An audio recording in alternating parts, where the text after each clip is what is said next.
예, 지금부터 2025 헌나 1호 국회와 대통령 간의 권한쟁의 사건 변론을 시작하겠습니다. 출석을 확인하겠습니다. 청구인 측에서 법무법인 20 양홍석 정재영 변호사님, 그다음 피청구인 측에서 이동욱 변호사님, 그다음 해광의 임성건, 임재훈, 김동민 변호사님, 정론의 최창호 변호사님 나오셨죠. 예, 당사자 표시 방식에 대해서 재판부의 의견을 말씀드리겠습니다. 심판 청구수에 피청구인을 대통령으로 대통령 권한대행 기재부 장관을 일종의 대표자에 준하여 기재하셨는데요. 우리의 결론은 피청구인의 표시 방식의 문제라고 판단했습니다. 따라서 재판부는 피청구인 대통령 권한대행 기획재정부 장관 이렇게 표시하겠습니다. 진행 순서는 서면 증거 제출을 확인하고 그 다음 제출된 서면을 진술하고 증거에 관한 의견을 듣는 절차를 진행하겠습니다. 청구인, 피청구인 순서대로 15분씩 변론의 요지를 진술하고 재판부에서 질문을 합니다. 마지막으로 각 10분씩 변론을 하겠습니다. 예, 제출 서면을 확인하겠습니다. 청구인 측은 1월 3일 권한쟁의 심판 청구서, 13일에 청구 취지 등 변경 신청서, 15, 16 변론 요지서, 20일 참고 자료 이렇게 제출하셨죠? 네, 맞습니다. 15, 16은 어떤 관계인가요? 15일에 제출한 것 중에 증거가 하나 누락이 돼서 같은 서면에서 증거를 보충해서 16일에 같이 제출했습니다. 그래서 16일만 진술하면 되겠네요. 네, 그렇습니다. 예, 그 다음에 예, 그렇게 정리를 하고요. 그 다음 피청구인 측 보겠습니다. 1월 17일, 22일 답변서 진술하셨죠? 예. 예, 다 진술하시는 거고요. 처정에 대해서 보겠습니다. 청구인 측은 갑 1호점, 14호점, 16호점, 25점, 15호점, 19점 해가지고 19호점까지 제출하신 거죠? 네, 맞습니다. 그 다음 피청구인은 을 1부터 쭉 해가지고 을 21까지 맞습니까? 을 21까지 제출한 걸로 정리하겠습니다. 자, 청구인 증거에 대한 서정에 대한 피청구인의 인부는 어떻습니까? 뭐 이의 없습니다. 예. 성립입니다. 그다음에 피청구인의 서정에 대한 청구인의 의견은 어떻습니까? 예, 좀 동의하겠습니다. 예. 정보를 채택하고요. 정인 신청에 대해서 보겠습니다. 피청구인 측은 박찬대, 추경호, 권성동 의원을 정인으로 신청했고요. 재판부가 의논한 결과 정인 신문이 이루어진다 해도 제출된 서면과 증거 이상의 내용이 있을 것으로 보이지 않고 오늘 변론과 증거만으로 사실관계를 충분히 파악할 수 있다고 판단하여 정인 신청은 받아들이지 않겠습니다. 예, 청구인 측부터 변론하십시오.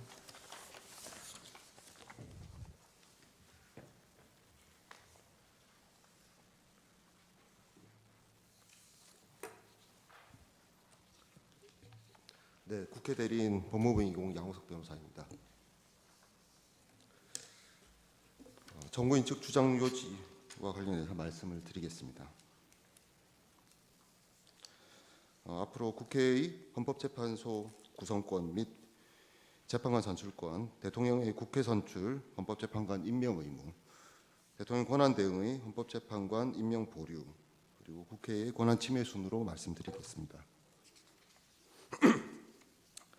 국회의 헌법재판소 구성권은 입법, 사법, 행정 3부가 각 3인의 재판관을 선임하는 것, 그리고 헌법재판소 소장 임명에 국회의 동의를 필요로 하는 것, 헌법재판관 전원에 대한 임명 전 인사청문 등 국회가 헌법재판소 구성에 관여하는 것을 통칭하는 개념으로 이해할 수 있습니다.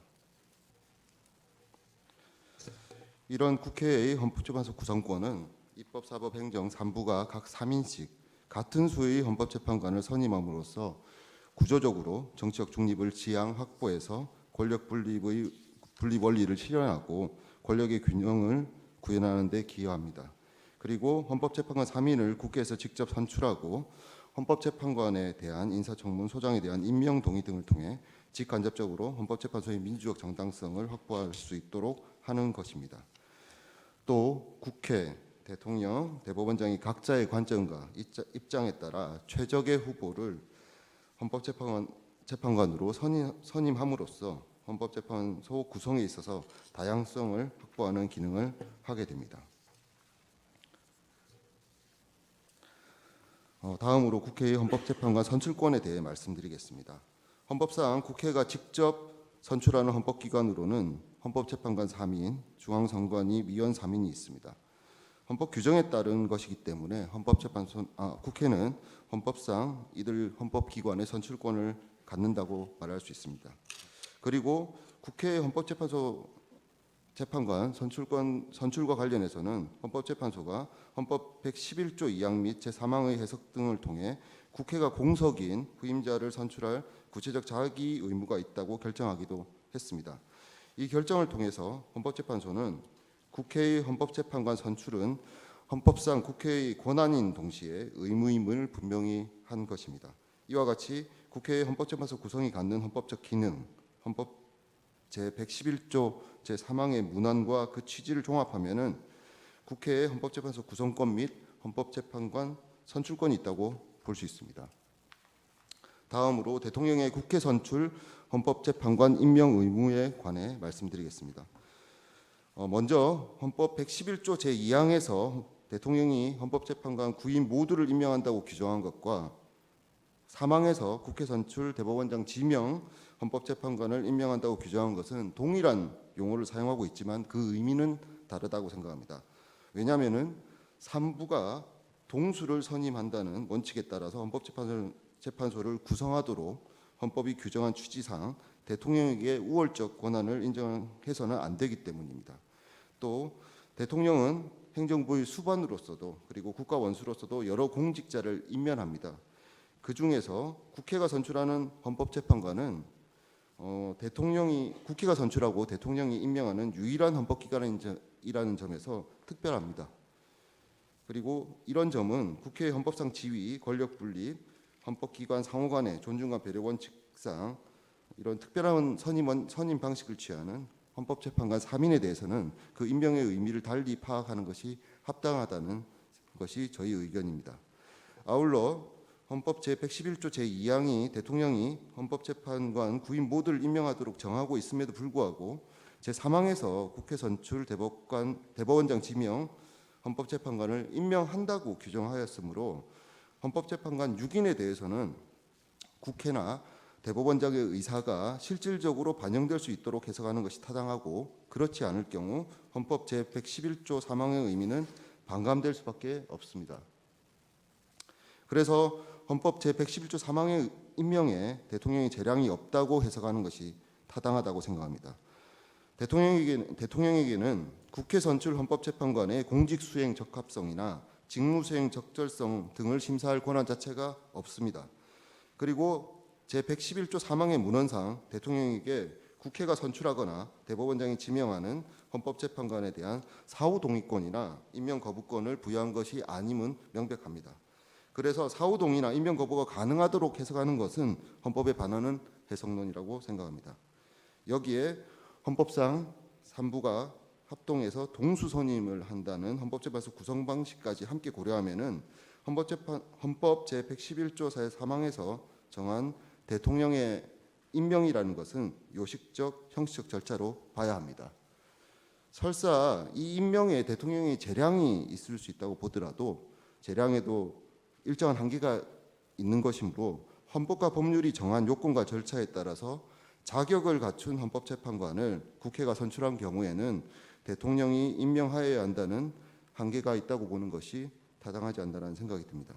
그런 점에서 재량으로 본다고 해도 결론에 있어서는 달라지지 않는다고 생각합니다.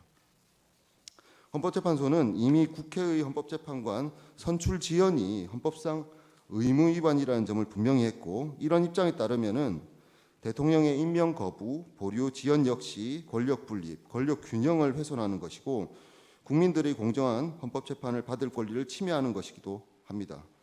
앞서 말씀드린 것과 같이 대통령이 임명하는 유일한 국회 선출 헌법기관이고 국회의 헌법상 지위까지 고려하면 일반적으로 대통령이 임명하는 공직자와 국회 선출 헌법재판관을 동일 평면에 놓고 비교할 수는 없습니다. 여기에 헌법 제111조 2항 및 제3항에 체계적해서 대통령의 헌법 준수 의무 등을 종합하면은 대통령에게는 국회 선출 헌법재판관을 임명하여야 할 헌법상 의무가 있다고 봄이 상당합니다. 헌법재판소법 역시 그런 전제에서 규정하고 있다고 생각합니다.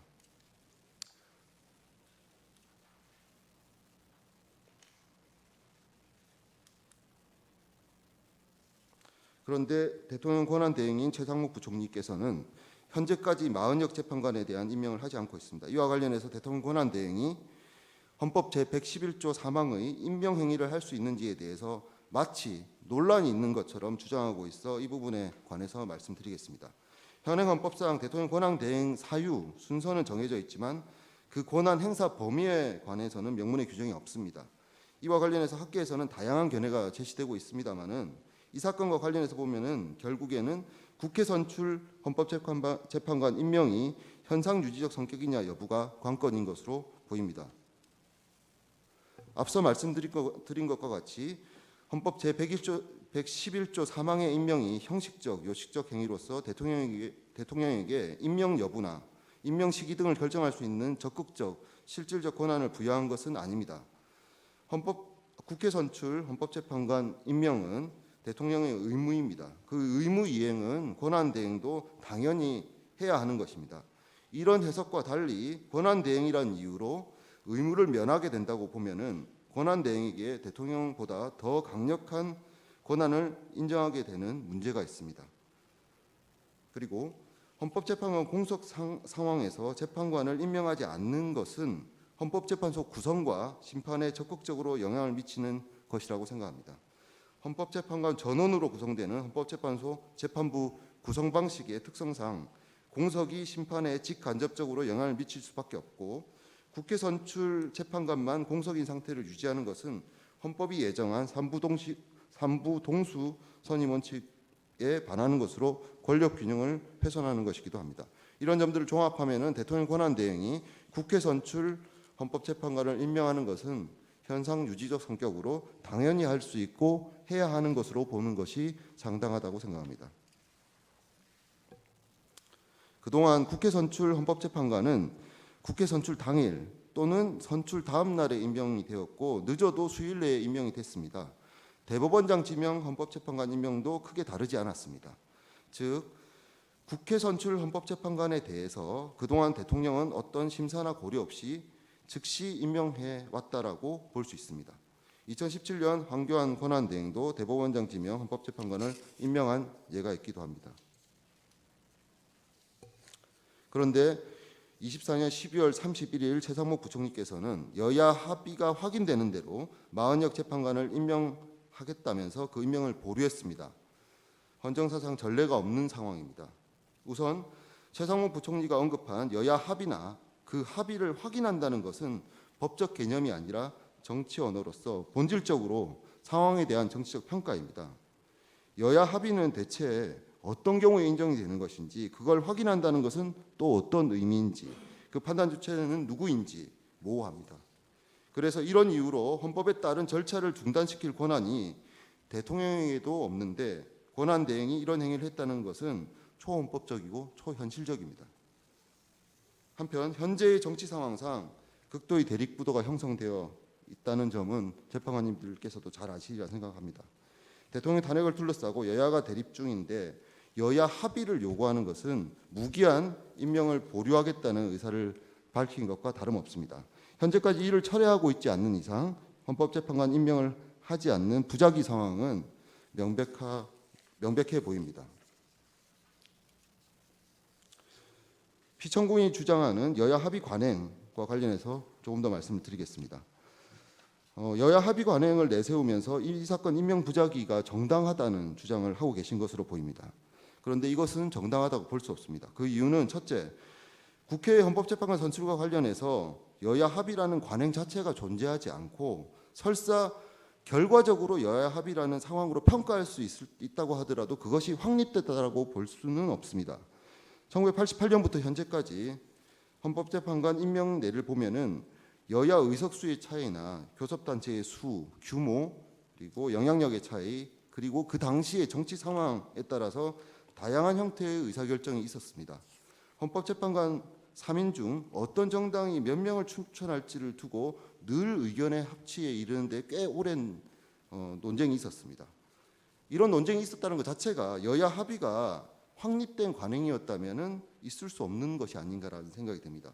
그래서 피청구인이 2000년 이후로 여야 합의 관행이 존재하는 것처럼 주장하는 것은 재판관 선출과 관련한 의견 대립 과정은 보지 않고 그 결과만 정치적으로 평가한 것에 불과하다고 생각합니다. 두 번째 이유로 여야 합의 확인을 조건으로 내세운 것은 국회 내의 의사결정 과정과 결과를 대통령 측이 인정하지 않을 수 있다는 것인데, 이것은 우리 헌법상 국회 의사결정 과정이나 결과에 대해서 이렇게 평가하거나 간섭하는 것을 예정하고 있지 않다는 점에서도 부당합니다. 세 번째 이유로는 성문법 국가에서 법보다 우선하는 관행을 인정하는 것은 법치의 뿌리를 뒤흔들 수 있는 발상입니다. 우리 국회는 이런 류의 반헌법적, 반법치주의적 관행을 형성한 바 없습니다. 법이 없는 영역에서 오랫동안 반복되고 인정받아온 관행이 있다면 조심스럽게 그 규범력을 인정할 것인지 여부는 논의해 볼 수 있습니다만은 버젓이 법이 있는데 그 법을 부정하는 근거로 그 존재 여부가 불확실한 관행을 끌어올 수는 없는 것입니다. 네 번째로 여야 합의는 국회 의사결정 중 가장 가중된 의결 요건으로 정한 헌법 개정안 의결이나 대통령 탄핵보다 더 엄격한 요건을 충족할 것을 요구하는 것입니다.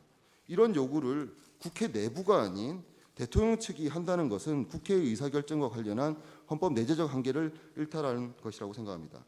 마지막으로 우리 헌법상 여야 합의는 헌법재판관 선출과 관련한 요건이 아님이 명백합니다. 이런 이유로 여야 합의 관행이 있다거나 그 관행을 내세워서 지금 헌법재판관을 임명하지 않는 것이 정당하다는 주장은 타당하지 않습니다.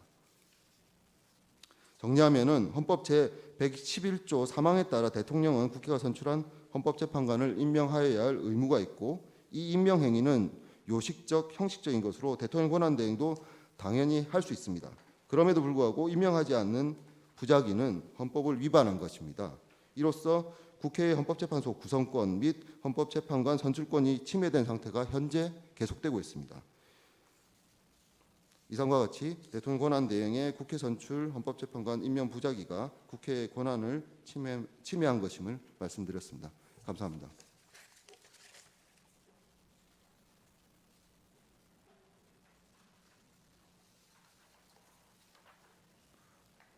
네, 피청구인 대리인 변론해 주십시오.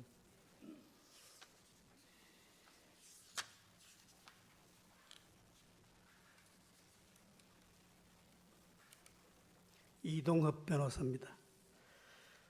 존경하는 문형배 헌법재판소장 권한대행님, 그리고 재판관님들, 현직 대통령에 대한 탄핵 심판을 연일 심리하시는 등 과중한 업무 속에서도 이 사건에 대해서 변론 기회를 주신 재판관님들께 진심으로 감사와 경의를 표합니다. 권한쟁의 본안에 관하여 피청구인의 답변 요지를 말씀드리기 앞서서 간략히 한 말씀만 드리겠습니다.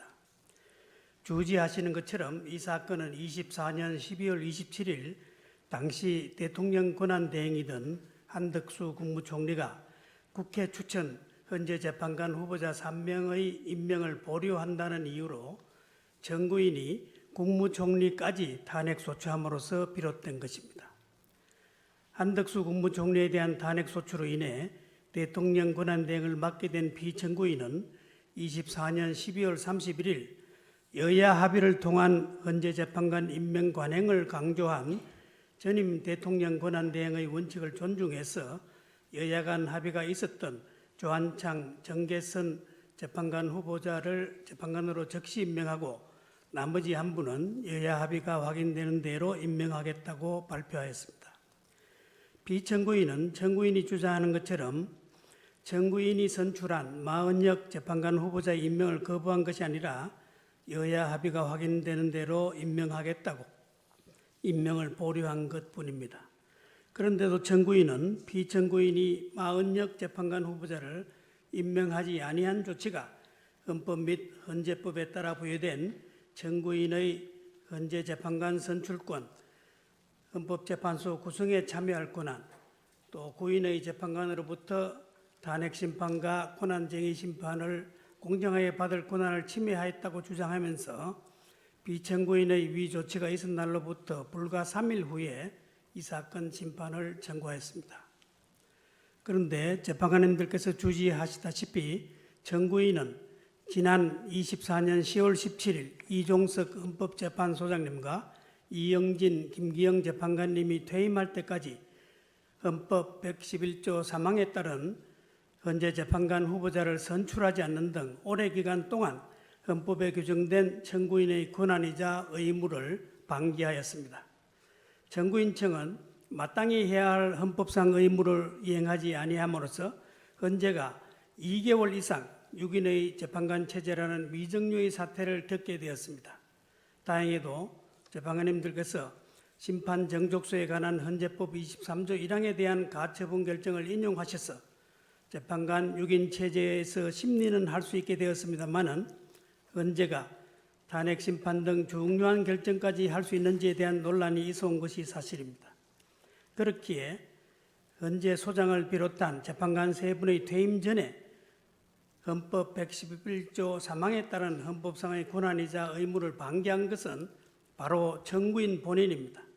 이러한 청구인이 비청구인의 이 사건 마은혁 재판관 후보자 임명 보류 조치를 들어 청구인의 권한이 침해되었다고 주장할 수 있는지 스스로 뒤돌아보아야 할 것입니다.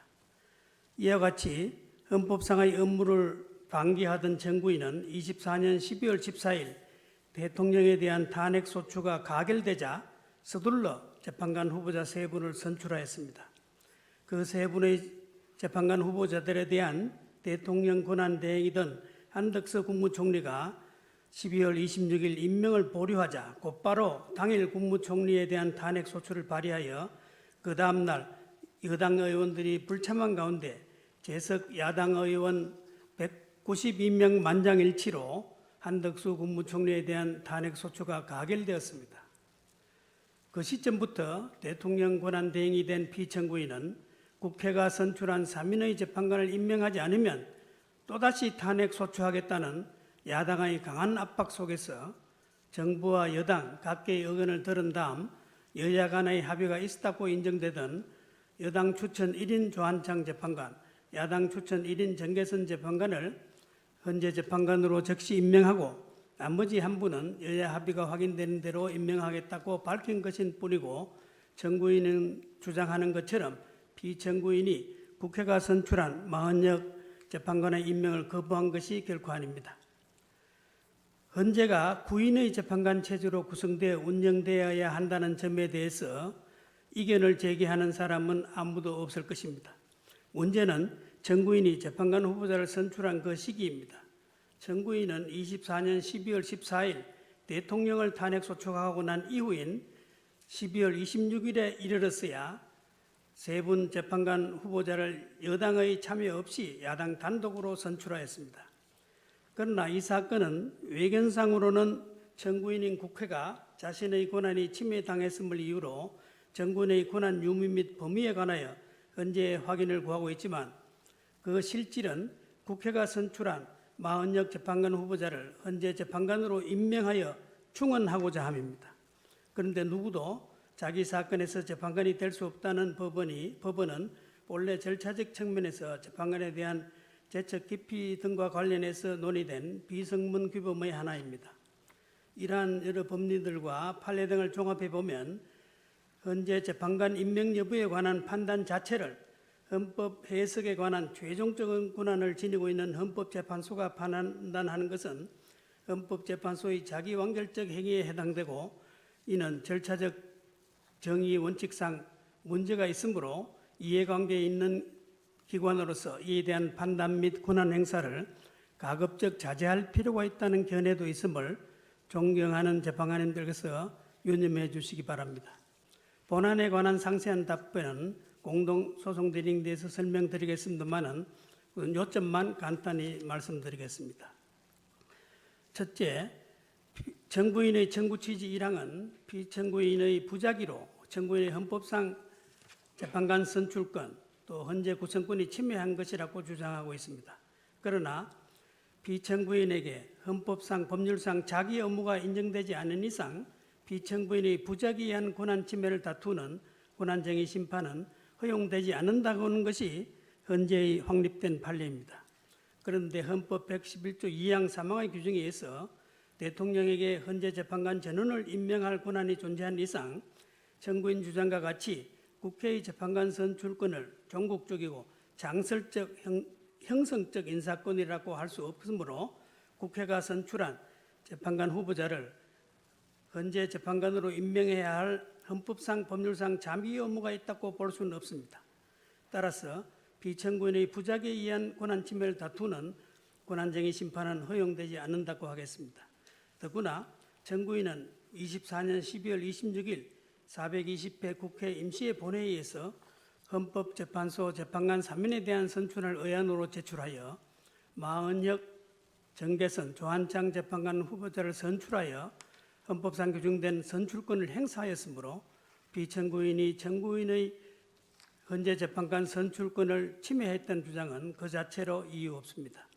둘째로 우리 헌법은 114조에서 중앙선거관리위원회의 경우 국회와 대법원장 못 1위는 대통령의 별도 임명행위 없이 선출과 지명으로 구성한다고 규정하고 있음 반해서 헌법 111조는 구인의 재판관 전원에 대해서 대통령이 임명권을 보유하고 있음을 분명하게 규정하고 있으므로 비록 청구인이 헌재 재판관으로 마은혁을 선출하였다고 하더라도 대통령이 임명하지 않는 이상 헌재 재판관 지위를 취득할 수 없음이 분명합니다.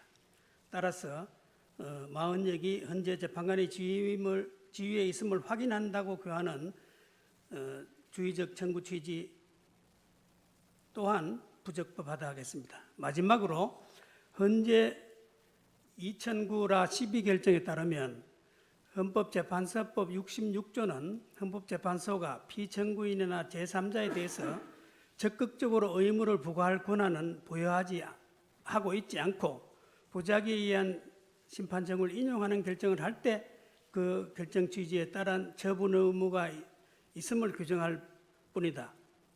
따라서 헌재가 권한의 존부 및 범위에 관한 판단을 하면서 피청구인이나 제3자에게 직접 어떠한 자기 의무를 부과할 수는 없다고 판시하고 있습니다. 따라서 피청구인은 청구인이 재판관으로 선출한 마은혁을 즉시 임명하여야 한다는 예비적 청구는 권한쟁의 심판의 확인적 성격을 넘어 적극적인 자기 의무의 이행을 구하는 것이므로 부적법하다고 하겠습니다. 이어서 청구인의 청구 이유에 대한 구체적 답변을 공동소송 대리인께서 변론하시겠습니다.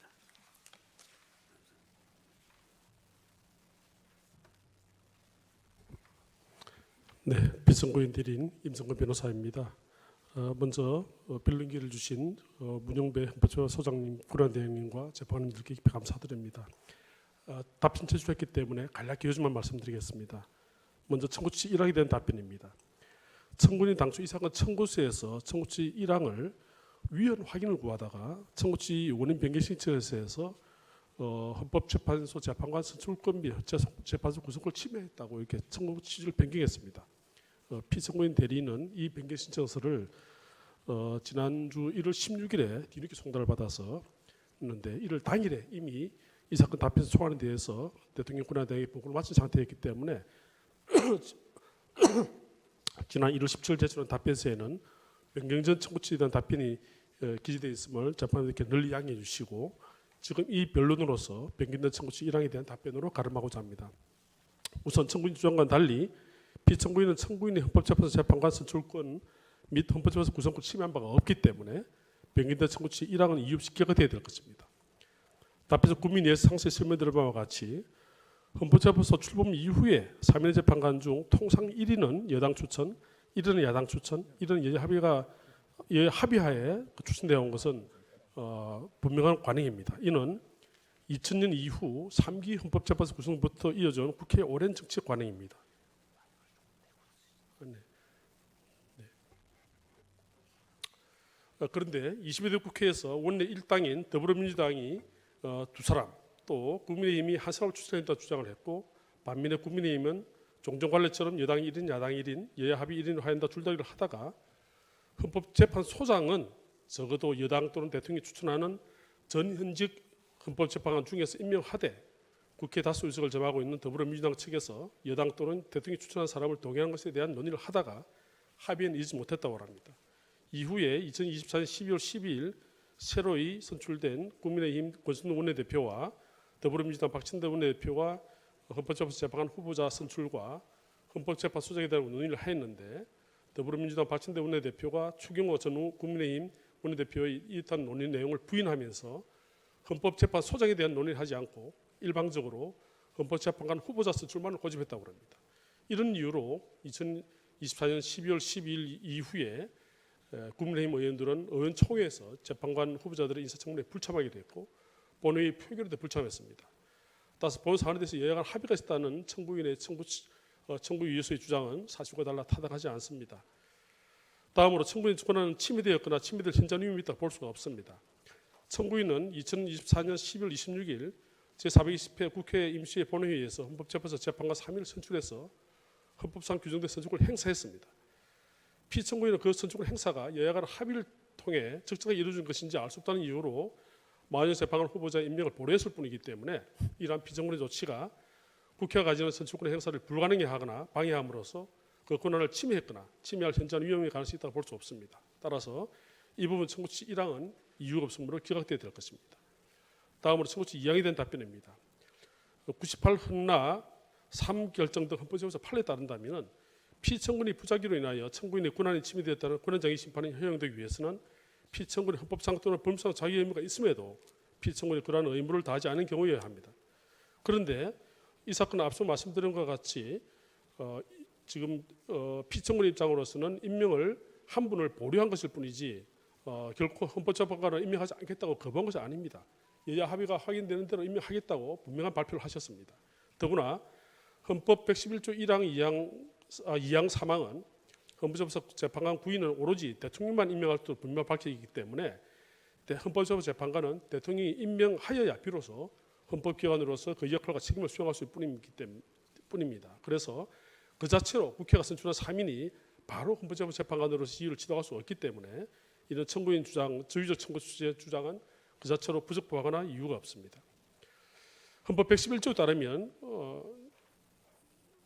구인 헌법재판소 재판관 중 3인은 국회 선출하고 대법원장이 3인을 지명하도록 되어 있습니다만은 이들 어차피 구인의 재판관 전원에 대해서 대통령이 임명권을 보유하고 있기 때문에 단순히 국회에서 다수결 의석에 따라서 재판관 선출했다고 해서 바로 지위를 취득할 수가 없고 대통령 임명행위 있어야 비로소 재판관 지위를 취득한다는 점을 다시 한번 말씀드립니다. 그렇기 때문에 피청구인이 국회가 공식이 된 재판관 후임자를 선출할 자를 임명함에 있어서 준수해야 될 기간에 대해서는 헌법에도 아무리 규정이 없습니다. 다만 헌법재판소법 6조 3만 4항에서 피청구인의 후임 재판관 임명 시한에 관해서 재판관 임기가 만료되거나 정년에 도래한 경우에는 임기 만료일부터 정년 도래일까지, 임기 중 재판관이 결연된 경우에는 결연된 날로부터 30일 이내에 후임 재판관 임명한다는 규정할 뿐입니다. 그런데 헌법재판소는 이 규정들을 훈시 기준으로 보고 있기 때문에 청구인이 주장한 바와 같이 헌법재판소 재판관을 즉시 임명해야 한다는 구체적인 자기 의무가 덜 수 없습니다. 지금 청구인이 헌법재판소 2014년 4월 24일자 2012 헌마 2 결정을 인용하고 있습니다만 이는 국회가 선출해야 임명된 재판관 중 공식이 발생한 경우에 국회가 구체적 자기 의무를 부담한다는 것이지 국회가 선출한 재판관을 대통령이 임명해야 될 구체적인 자기 의무를 부담한다고 판단한 것이 아닙니다. 따라서 이 부분은 이유 없이 기각되어야 될 것입니다. 마지막으로 청구치 2의 나항에서 피청구인은 청구인이 2024년 10월 26일 헌법재판소 재판관을 선출한 마흔역을 즉시 임명해야 한다는 결정을 구하고 있습니다. 그러나 조금 전에 공동소수들에게 설명드린 2009 헌라 12 판례에서 파시한 바와 같이 헌법재판소의 권한쟁의에 대한 결정은 피청구인의 권한인지 유무와 그 범위에 관해 내리는 결정으로 기본적으로 확인 결정의 성격을 가지기 때문에 적극적인 이행명을 할 수 없다고 봐야 됩니다. 이와 같은 이유로 이 부분 권한쟁의 심판 청구는 각하 또는 기각되어야 될 것입니다. 경청해 주셔서 감사합니다.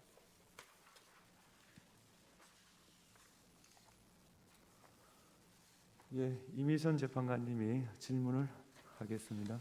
네, 청구인 측에 질문하겠습니다. 그 청구 취지 이항과 관련해서 이 청구 취지 이항을 지금 별도의 청구로 주문해서 판단받기를 원하는 입장입니까?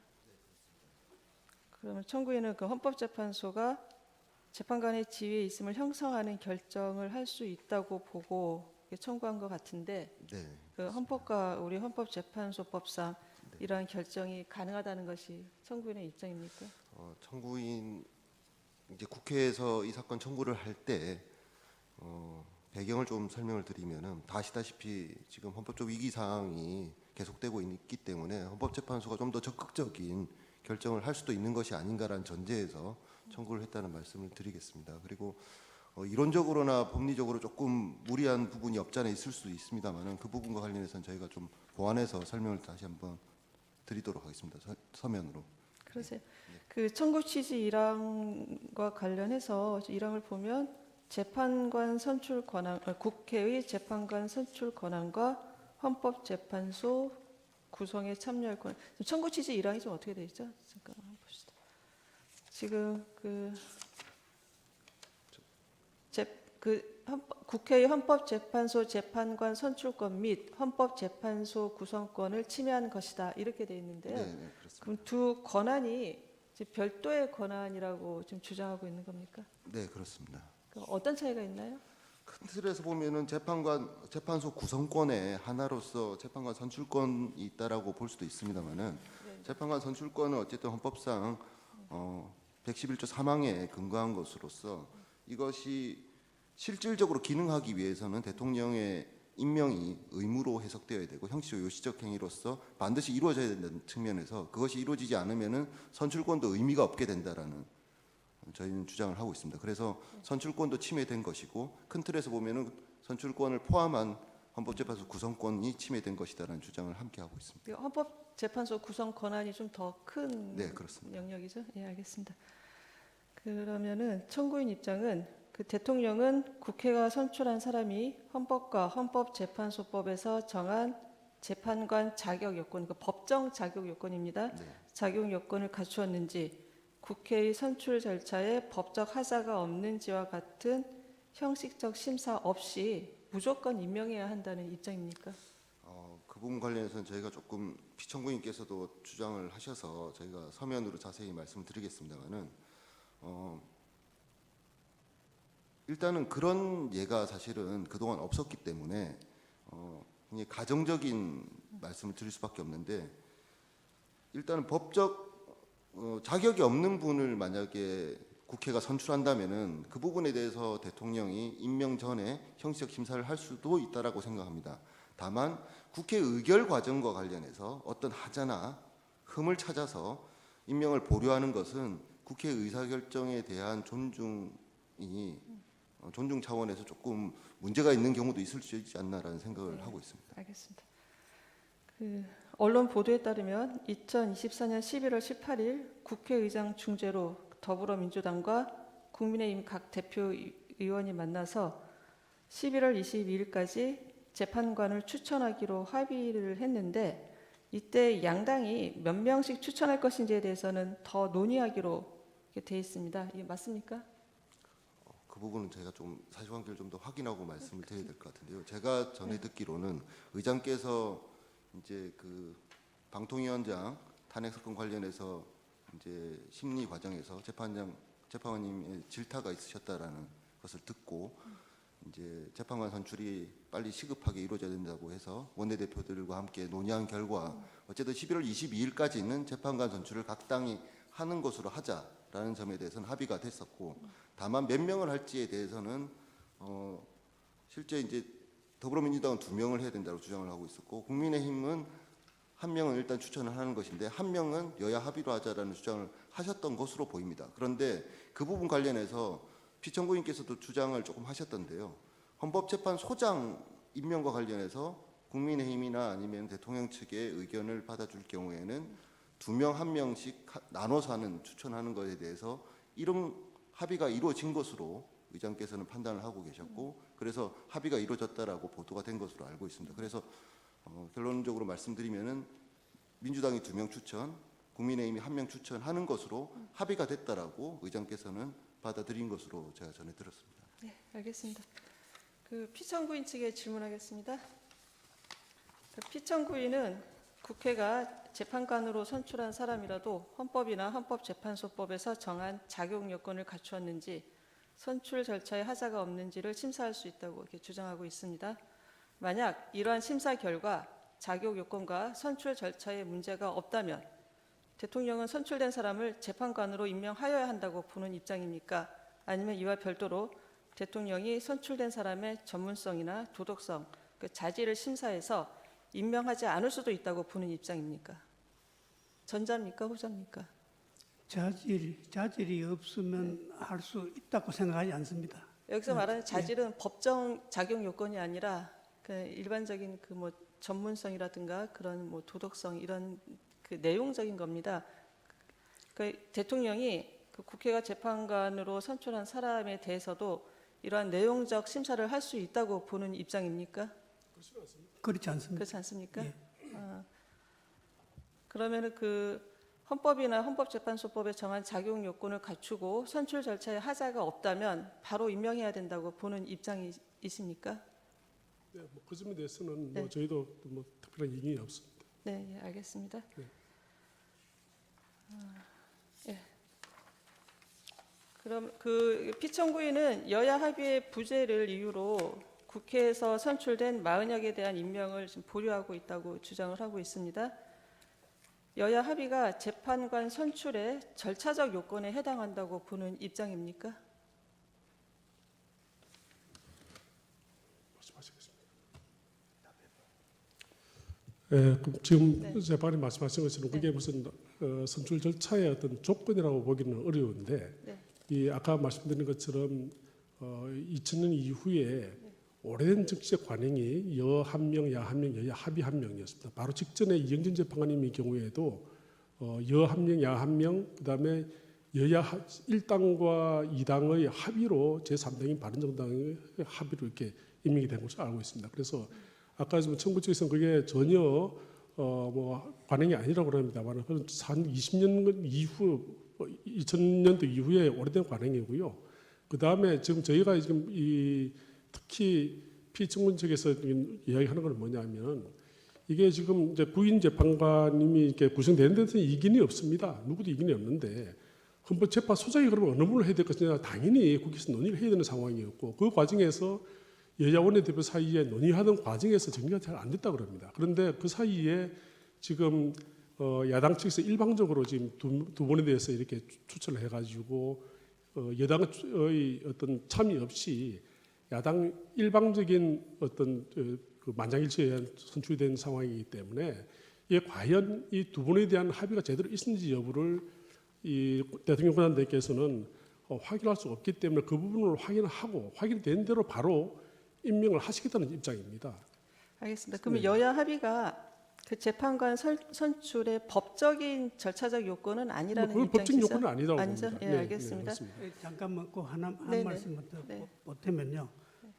여야 합의가 있었느냐가 또 쟁점 중에 하나지만은 근본적으로는 이 부작위에 의해서 권한이 침해됐다고 권한쟁의 심판을 청구하려면은 그 헌법상 법률상 피청구인한테 자기 의무가 있어야 되는데 이 우리 헌법 규정 해석상 자기 의무가 있다고 해석하는 것은 좀 어렵다.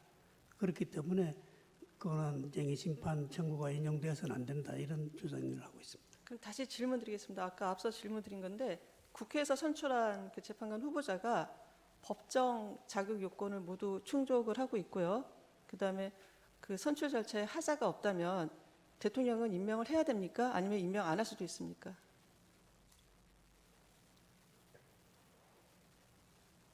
그 어떻습니까? 그 자기 의무가 있다고 그 못 본다는 게 피청구인 측에는 저희는 그것은 뭐 법정 어떤 그 헌법재판관의 어떤 네. 뭐 자질 이런 것을 대통령이 검증할 수 있다는 생각을 전혀 하지 않습니다. 하지 않는데 다만 이 사건의 경우에는 아까 말씀드린 것처럼 구인 헌법재판 재판 체제가 되면 헌법재판소장을 어느 분을 할 것인가 관해서 여야 간에 정리가 됐어야 됐는데 그런 것도 없이 야당 일방적으로 통과했기 때문에 선출 절차에 문제가 있다. 그래서 그 여야 합의 사이에 과연 그러면 한 분과 두 분 이렇게 하는 것에 대해서 합의가 있는지 여부에 대한 확인이 안 되기 때문에 합의될 때까지 임명을 보류했다는 것이지 뭐 전혀 임명을 하시지 않겠다는 취지는 전혀 아닙니다. 알겠습니다. 지금 그 피청구인은 국회가 선출하는 재판관 3인 중에 여당과 야당이 각 1명씩 추천을 하고 나머지 1명은 여야 합의로 추천하는 것이 오랜 관행으로 정치적 관행을 넘어 법적 확신까지 취득했다고 이제 주장하고 있습니다. 그럼 여야 합의라는 요건은 관행에 의한 것이고 그 관행이 규범력이 있다는 그런 의미인가요? 뭐 우리 뭐 법원 헌법재판에서 판례가 있듯이 이 국회가 오래된 관행이 있습니다. 관행을 굉장히 존중을 합니다.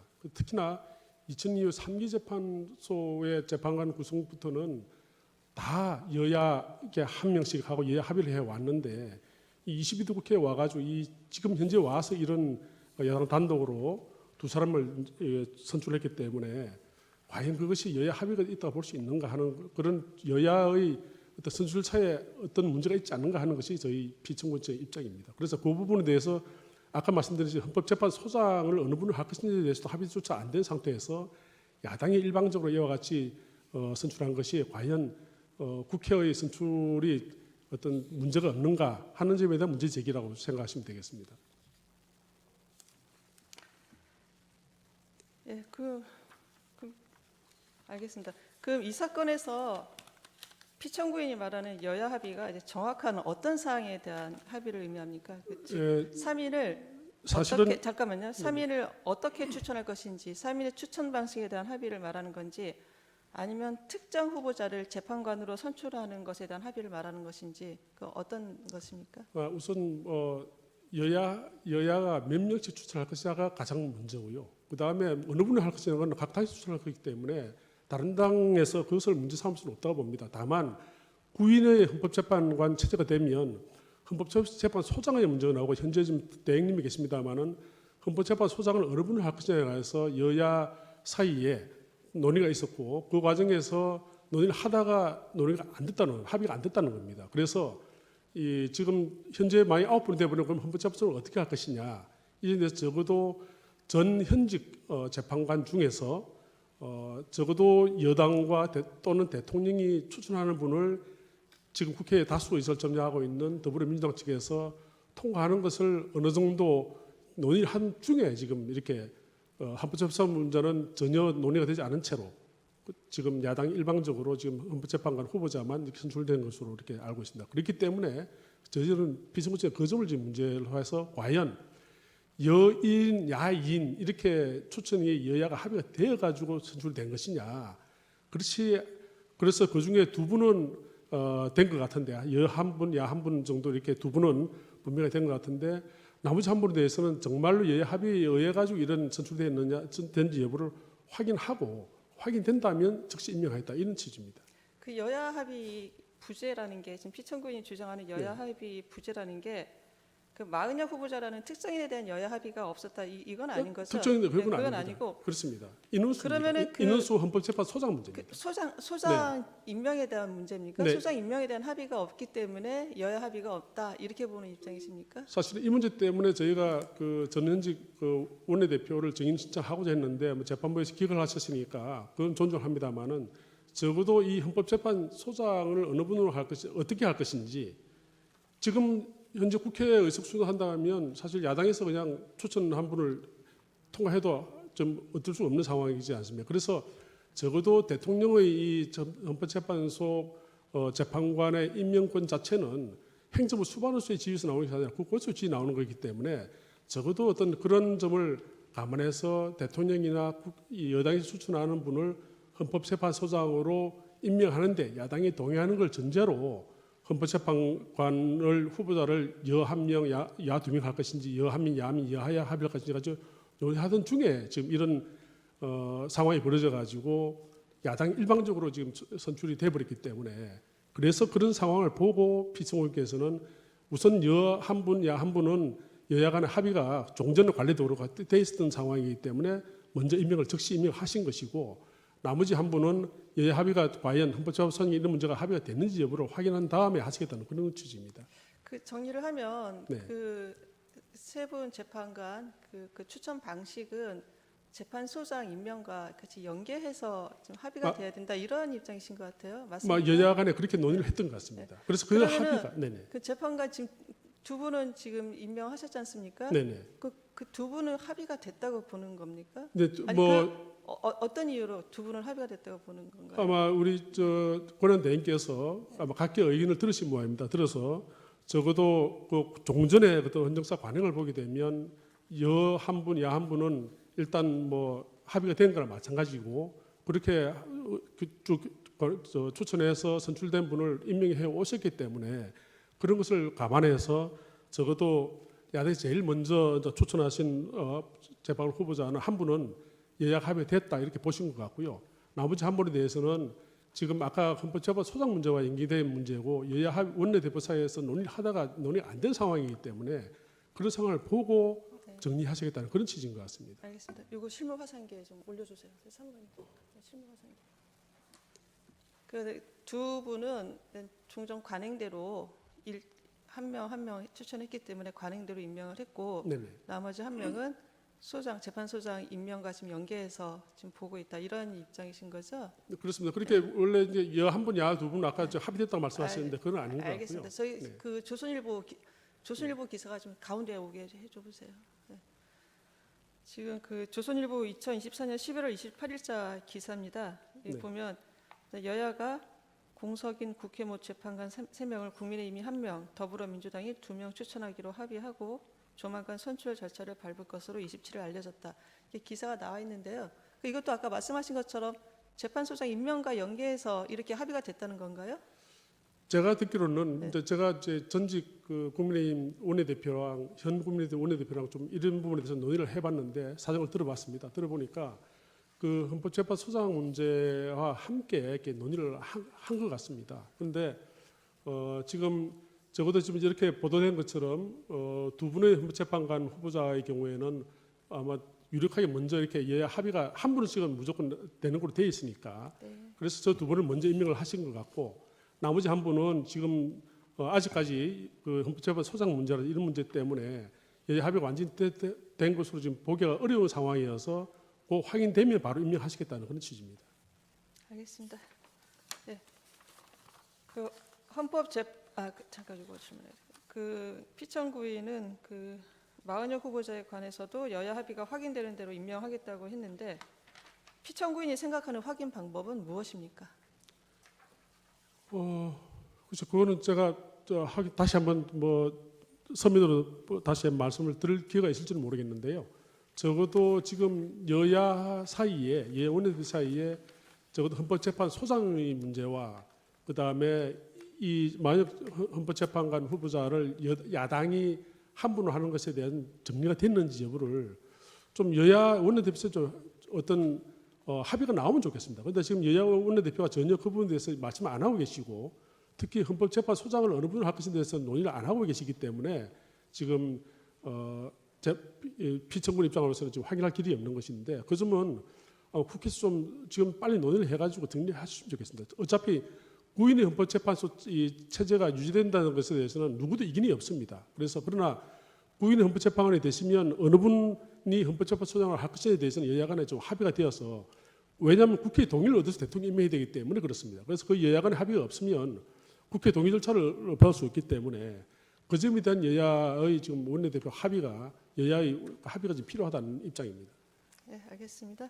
그 헌법재판소법 66조 2항에 따르면 헌법재판소가 부작위에 대한 심판 청구를 인용하는 결정을 한 때에는 피청구인은 결정 취지에 따른 처분을 하도록 되어 있습니다. 피청구인 측은 이 조항의 내용을 알고 계시죠? 네. 네, 알겠습니다. 예, 이상 신문을 마치겠습니다.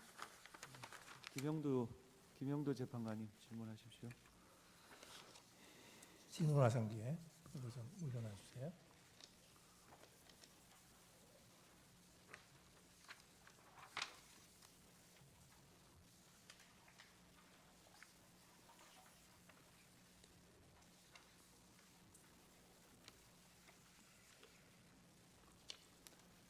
예, 저게 이제 그 공문이거든요. 이제 이 공문 내용을 보면 헌법재판소 재판관 후보자 추천의 건 이래서 더불어민주당 대표의원 박찬대 이렇게 해서 그 날짜를 좀 확대해 보세요. 아래쪽 부분에 12월 9일자. 12월 9일이죠. 네. 예, 12월 9일에 이제 마은혁, 정계선 두 분을 추천한다. 이렇게 이 공문이 다시 축소해 보세요.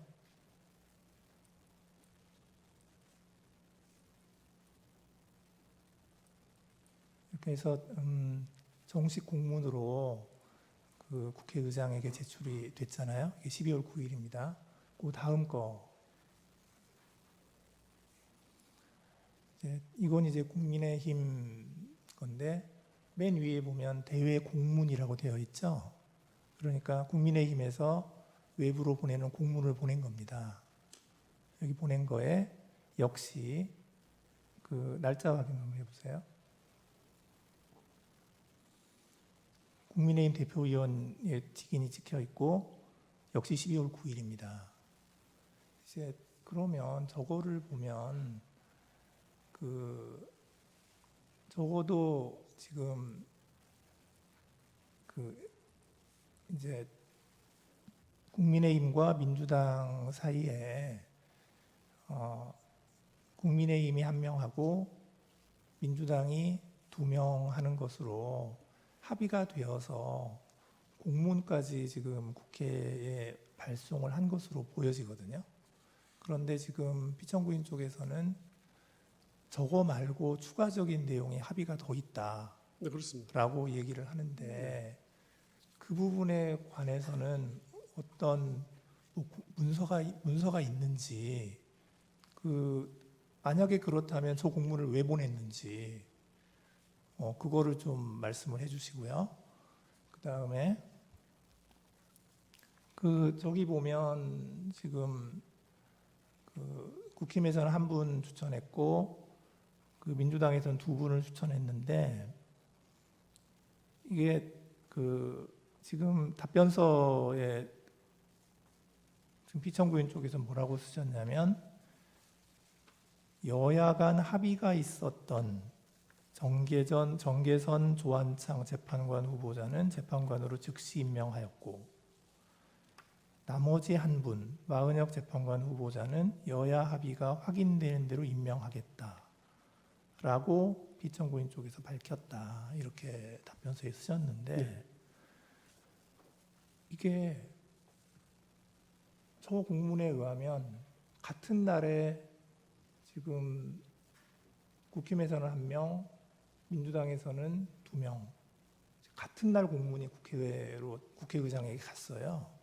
그러면 도대체 무엇을 근거로 이 두 분은 여야 간 합의가 있었고 한 분은 여야 합의가 없었다고 판단을 하는 것인지 그거를 판단할 권한이 그 권한 대행한테 있는 것이냐, 근거는 뭐냐 하는 질문을 좀 드리고 싶고요. 그리고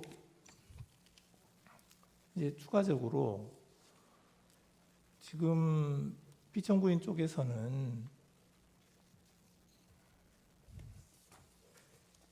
이제 그 대통령의 이제 재판관 임명권에 관해서 이게 무조건 형식적인 것은 아니다라고 하면서 답변서에서 이런 얘기를 했어요.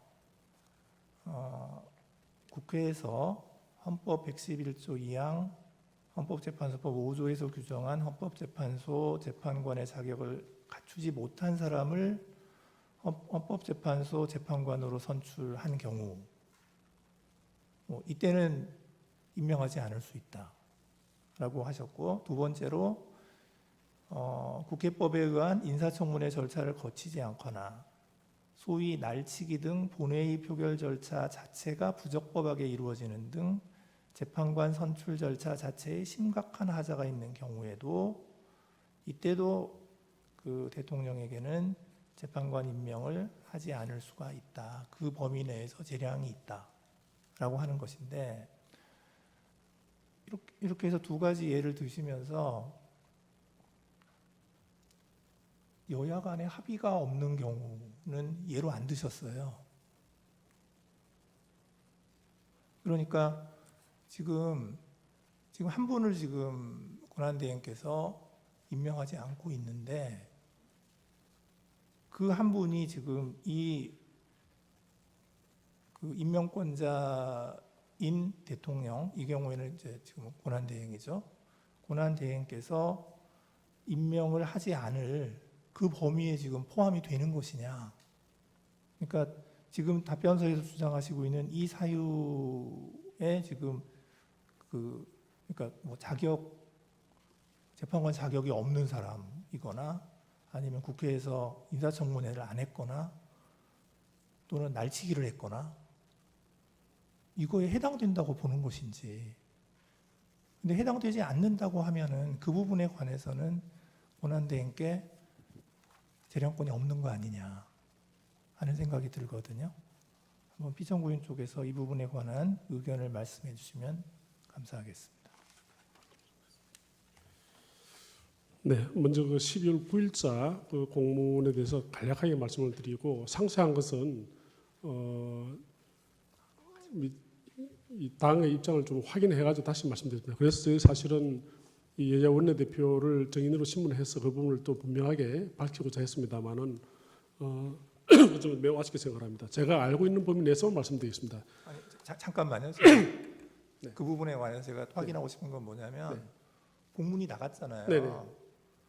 공문이 나갔으면 그 부분은 합의가 된 걸로 이제 확인이 되는 건데 지금 그 문서도 없고 공문에도 없는 그 내용이 만약에 있었다면 저 공문을 왜 내보냈냐 이 말씀이죠.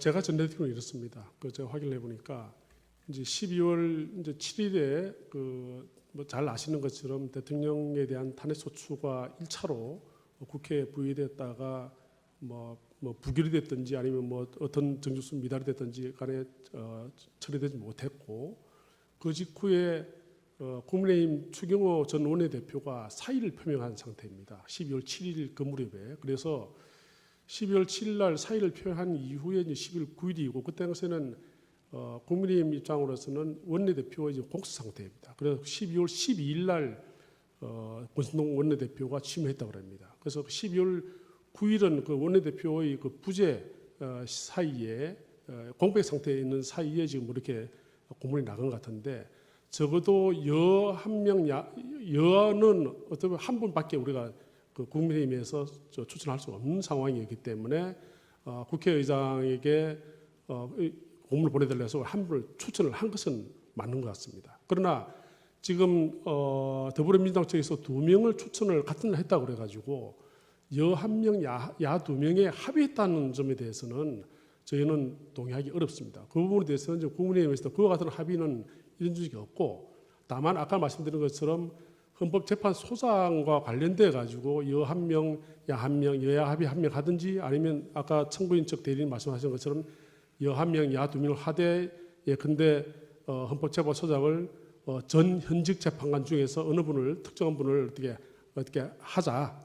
그것도 여당과 또는 대통령이 지명하는 분을 하자고 논의되는 과정에서 이런 일이 벌어진 것 같습니다. 그러나 그 이후에 지금 새로 선출된 그 국민의힘 권순동 대표 원내대표가 야당 원내대표와 합의하는 과정에서는 그와 같은 헌법재판소장 문제는 전혀 합의한 적이 없다고 부인을 하면서 그냥 12월 9일 추천했으니까 그걸로 끝내자 이렇게 지금 되다 보니까 그러면 이것은 12월 9일 날 우리는 그 국민의힘 쪽에서는 한 분을 추천했습니다만은 그와 같은 여야 합의는 우리가 있을 수 없다.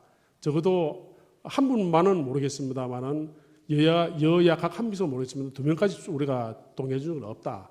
이렇게 돼 가지고 청문 절차에도 참여하지 않았고 국회 표결제에 참여하지 않은 상태입니다. 그래서 그런 식으로 야당이 일방적으로 이렇게 이 국회가 표결 절차가 이루어지는 것이 과연 괜찮은 것인지 이런 점에 대해서 지금 문제 제기를 하는 것이고요. 그래서 뭐 특히나 국민의힘 쪽에서는 그와 같은 원래 이 여야 합의가 안 된 상황에서 이와 같이 야당이 일방적으로 하는 것 이것이 괜찮은가 이런 문제 제기가 있는 상황인 것 같습니다. 그래서 그 점에 대해서는 좀 더 제가 국민의힘 의견을 좀 들어가지고 보충 서면으로 제출을 하도록 하겠습니다. 그다음에 두 번째 그 그러면 대통령 권한 대행이나 대통령이 그러면 국회가 선출한 재판관 후보자를 임명을 거부할 수 있는가? 저는 이렇게 생각합니다. 아까 뭐 우리 이민선 재판관님께서 이렇게 성명하신 데에서 답변을 드렸습니다만은 어떤 대통령이나 대통령 권한 대행께서 국회가 선출한 그 재판관 후보자에 대한 어떤 자질을 검증할 수 있다는 그런 권한이 있다고 생각하지 전혀 않습니다. 다만 어떤 국회의 그 선출 절차라든지 이런 점에 대해서 과연 문제가 있는지 여부는 적어도 확인을 하고 만약에 그와 같은 뭐 법적 요건을 갖추지 않은 분은 뭐 없겠습니다만은 막 그런 게 있다든지 또는 적어도 어떤 여야 선출 과정에 어떤 문제가 있다면 있다면 그것에 대한 어떤 적어도 재량권이 있지 않는가. 그 재량이 완전히 0으로 추출된 건 아니고 적어도 그 범위 내에서는 피청구인에게 어떤 임명할 수 있는 권한이 있기 때문에 적어도 자기 의무가 있다고 볼 수는 없다. 이런 아니요, 입장입니다. 네. 제 질문의 취지는 그러니까 답변서에 이제 그런 내용을 쓰셨잖아요. 네네. 지금 구체적으로는 지금 이 재판에서 문제가 된 거는 마은혁 후보자에 대해서 네. 권한대행께서 임명을 안 한 것인데 마은혁 후보자가 지금 답변서에 쓴 그런 케이스에 해당이 되느냐에 관한 의견을 묻는 겁니다.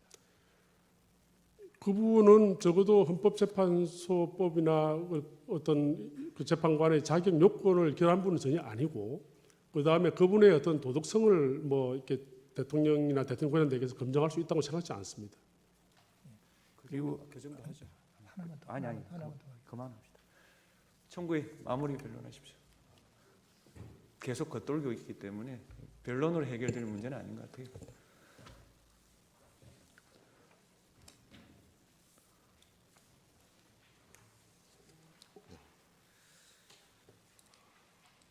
마무리 말씀드리도록 하겠습니다. 되도록이면 짧게 해주시죠. 네. 이 사건 청구와 관련해서 중대한 헌법상 비상 상황, 헌법의 복원력, 국회 권한 침해, 그다음에 재판과 지휘 확인 필요성 순서로 말씀드리겠습니다. 우리 헌정사에서 전례를 찾기 어려운 헌법 파괴 시도가 있었고 어떤 면에서는 현재도 그 시도가 진행 중이라고 볼 수 있다고 생각합니다. 헌법을 수호해야 할 막중한 책무가 있는 대통령이 군경을 동원해서 내란 행위를 했고 영화나 드라마에서조차 상상하기 어려웠던 일이 2024년 대한민국에서 벌어졌습니다. 이로 인해서 법무부 장관, 경찰청장, 대통령, 국무총리가 탄핵되는 초유의 상황에 이르렀고 대통령을 비롯한 주요 가담자들에 대한 수사와 재판이 진행 중에 있습니다. 대통령은 직무정지된 상황에서 버젓이 관저에 있으면서도 헌법재판소가 보내는 탄핵심판 관련 서류 수치를 거부하고 법원이 발부한 영장의 효력을 부정하는 등 법치의 근간을 뒤흔들고 있습니다. 이런 상황에서 사실 평범한 일상을 살아가던 많은 국민들이 둘로 나뉘어져 있습니다. 대통령 탄핵 심판 수사를 둘러싸고 진영을 나눠서 다투는 형국이고 급기야 법원에 난입해서 집기를 부수고 판사를 찾아 위해를 가하려는 시도까지 하는 지경에 이르렀습니다. 이들이 원래부터 그런 폭력성이나 불법 행위를 자행하고 다닌 사람들은 아닌 여전히 우리 주변에서 흔히 볼 수 있는 평범한 이웃들이 이렇게 됐다라고 생각합니다. 그런 점에서 이 상황이 엄중하다는 생각이 들고요. 헌법재판소도 지금 현재 삼엄한 경비로 보호하지 않으면은 무슨 일이 벌어질지 모른다라는 불안이 팽배한 상태에 있습니다. 오늘도 헌법재판소 주변만 보아도 지금 현재 대한민국이 그리고 우리 국민이 살얼음판을 지나는 긴장 속에서 하루하루를 살아가고 있음을 확인할 수 있다고 생각합니다. 우리는 지금 법적으로도 사회적으로도 중대한 헌법적 비상 상황에 직면하고 있다고 생각합니다. 이런 헌법적 위기 상황에서 헌정 질서 회복을 위한 헌법재판소의 역할이 어느 때보다 필요하고 중요하다고 생각합니다. 그런데 이 부분 관련해서 24년 10월에 헌법재판관 임기 만료로 인한 헌법재판 중단이 될 수 있는 상황이 있었습니다. 그 원인에 대한 평가는 다양할 수 있습니다만은 헌법재판의 중단이 현실적인 걱정거리로 등장했다는 점에서 그 상황이 가볍지 않았습니다. 다행히 헌법재판소의 결단으로 지금까지 헌법재판은 계속될 수 있었습니다. 그런데 여기에 비상계엄 사태가 맞물리면서 현재 진행 중인 헌법재판관의 공석은 결코 가볍게 볼 수 없고, 최상목 권한대행이 두 분 헌법재판관을 임명하면서 최악의 상황은 면했다고 볼 수도 있지만 여전히 한 분이 공석인 상태가 지속되고 있습니다. 규범적으로는 헌법재판관 8인 체제 하에서의 재판에 어떤 문제가 있는 것은 아닙니다만은 헌법재판소의 불완전한 구성은 향후 있을 수 있는 헌법재판의 공정성이나 신뢰성에 대한 공격이나 훼손의 빌미가 될 수 있다라고 생각합니다. 무엇보다 오는 4월 18일 재판관 두 분의 임기 만료로 재판관 공석이 예정되어 있지만 국회 선출 그리고 대법원장 지명 헌법재판관 임명과는 달리 대통령 임명 헌법재판관의 공석 시 권한대행이 후임자를 임명할 수 있는지에 관해서는 전례나 학계의 논의를 종합하면 쉽지 않을 수도 있다고 생각합니다. 만약 마은혁 재판관을 임명하지 않는 상황이 계속되면 다시 헌법재판소는 6인 체제로 돌아가게 되고 이 상황은 단기간 내에 해소되기 어려울 수도 있다는 불안감이 팽배해 있습니다. 바로 이것이 헌법적 위기 상황에서 헌정질서 회복을 저해하는 위험 요소가 될지도 모르기 때문에 국회가 서둘러 헌법재판관을 선출했던 것이고 이 사건 청구에 이르렀던 것입니다. 우리 헌법은 헌정 파괴 행위에 대해서 헌법의 규범력을 확보하기 위한 복원력을 가지고 있다고 생각합니다. 국회, 법원, 수사기관의 대응도 헌법이 예정한 복원력이 현실에서 작동하고 있음을 보여주는 것이라 할 것입니다. 이것들 어느 하나 중요하지 않은 것이 없습니다만은 헌법 파괴 행위는 헌법의 규범력을 부정하는 것으로서 그에 대한 대응으로 여전히 우리에게 헌법이 존재하고 헌법이 유효하다는 점을 분명히 하고 부정당한 헌법 질서를 회복하기 위해서 헌법재판이 가장 중요하다는 점은 모든 국민이 절감하고 있다고 생각합니다. 헌정 파괴 행위에 대한 분명한 헌법적 판단에 따라 헌정 파괴 행위를 한 주요 공직자의 공직을 박탈하고 대통령 직무정지로 인한 혼란을 극복하기 위해서 헌법재판소의 역할이 어느 때보다 중요하고 이 역할은 우리 헌법상 헌법재판소 외에 어떤 기관도 대신할 수 없습니다. 바로 이런 대체 불가능성 때문에 대통령 등 주요 공직자의 직무가 정지된 상황에서 헌법재판소의 불완전한 구성은 우리 헌법 질서의 약점이 될 수밖에 없다고 생각합니다. 이미 상상할 수 없는 일이 너무 많이 벌어졌습니다. 법치를 부정하는 폭력을 쉽게 접할 수 있는 상황도 있었습니다. 헌법재판소의 기능 중단 가능성을 피하기 위해서는 다시 한번 헌법적 정책적 결단이 필요하다고 생각합니다. 그래서 국회의 헌법재판소 구성권 및 헌법재판관 선출권을 헌법과 법률 어디에도 없고 확립되지 않은 여야 합의를 내세워서 헌법재판관 공백 상태를 지속하도록 만든 이 사건 임명 부작위는 국회의 권한을 침해한 것임을 분명히 해주셨으면 합니다. 나아가서 후임자 임명 지연으로 인한 공석이 헌법재판소의 불완전한 구성을 장기화하고 이는 결국 헌법재판소의 심판에 직간접적으로 영향을 줄 수 있으므로 위헌적 상황을 극복하고 향후 이런 상황이 재발되지 않도록 선제적 조치를 고민해야 되지 않나라는 생각이 듭니다. 단지 권한 침해만 확인하는 것으로 헌법재판소법 66조 2항에 따른 처분 의무를 이행하지 않는 경우 또 다른 위헌적 행태를 막을 수가 없고 그 상황에 대해서 탄핵 외에 현실적인 해결책이 없기 때문에 결국엔 탄핵이 무한 반복되는 악순환을 야기할 수도 있습니다. 그래서 국회 선출 헌법재판관을 임명하는 것이 헌법상 의무인 이상 그 의무를 불이행하는 위헌적 상황을 피하기 위한 조치로서 마은혁이 헌법재판관 지위에 있음을 확인하는 결정이 필요하다고 생각합니다. 이런 점들을 고려하셔서 헌법재판소의 헌법적 결단이 필요하다는 점을 다시 한번 간곡히 말씀드리겠습니다. 감사합니다. 피청구인 마무리 변론 하십시오.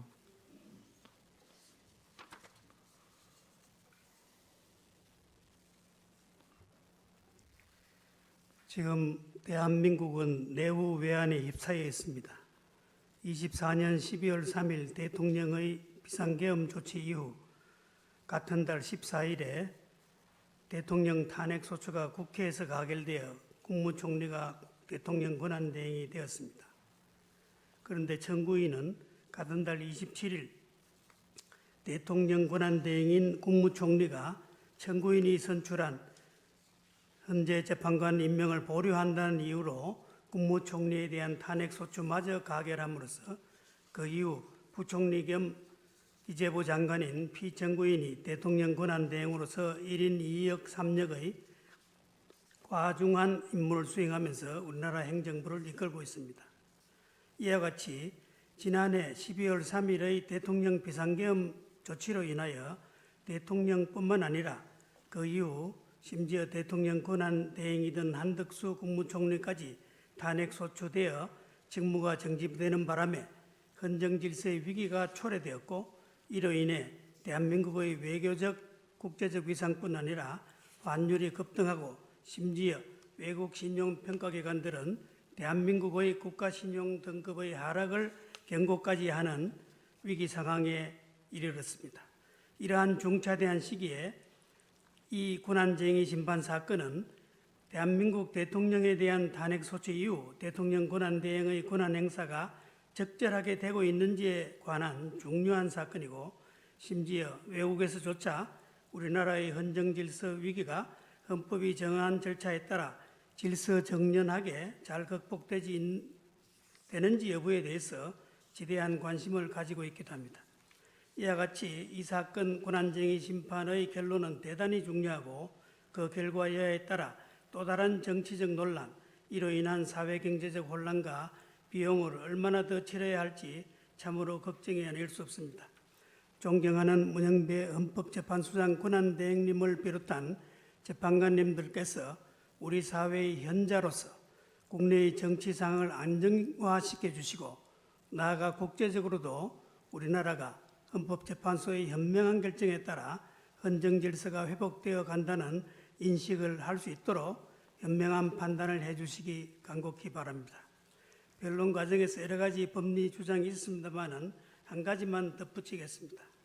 청구인은 국회의 재판관 선출권이 장설적, 형성적 인사권이고, 대통령이 국회가 선출한 헌법재판관을 임명하는 것이 형식적, 요식적 행위라고 주장합니다마는, 이는 우리 헌법 111조의 명문의 규정에도 반하므로 성문헌법의 문헌적 한계를 뛰어넘는 해석은 허용되지 않을 뿐만 아니라 현재 재판관 임명에 관한 외국의 입법례에 비추어 보더라도 타당하지 않습니다. 다시 한번 충실한 심리를 해주시고 변론 기회를 주신 재판관님들께 감사드리고, 부디 이 사건에 대한 헌재의 현명한 결정을 통해서 다시는 정쟁이나 이념 대립으로 점철된 나라가 되지 않고 우리의 헌정 질서가 회복되고 우리나라의 국제적 위상이 제고될 수 있기를 간절히 바랍니다. 감사합니다.